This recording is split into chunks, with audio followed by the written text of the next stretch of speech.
मध्य पूर्वमा अमेरिका र इरान बीचको तनाव फेरि चर्किएको छ।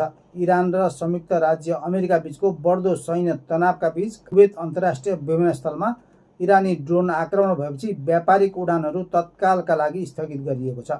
यस घटनामा धेरै मानिस घाइते भएका छन् र विमानस्थल संरचनामा गम्भीर क्षति पुगेको कुवेतले जनाएको छ। कुवेतको रक्षा मन्त्रालयका प्रवक्ता brigadier general Saud Abdulaziz all आउतबीका अनुसार धेरै शत्रुतापूर्ण ड्रोनबाट विमानस्थलको यात्रु भवनलाई लक्षित गरी आक्रमण भएको थियो। आक्रमणपछि भवनमा ठूलो क्षति पुगेको र धेरै व्यक्ति घाइते भएको पुष्टि गरिएको छ।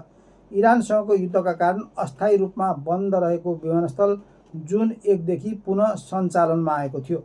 अर्कातिर अमेरिकी सेनाको केन्द्रीय कमान्डले इरानको हर्मुज जलमार्गमा रहेको क्युसिम टापुमा आत्मरक्षाका लागि सैन्य कारबाही गरेको जनाएको छ।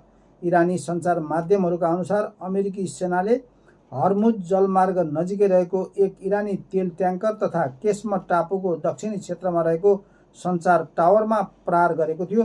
दुवै पक्षले एक अर्कामाथि आक्रमण जारी राख्दा क्षेत्रीय तनाव थप चुलिएको छ।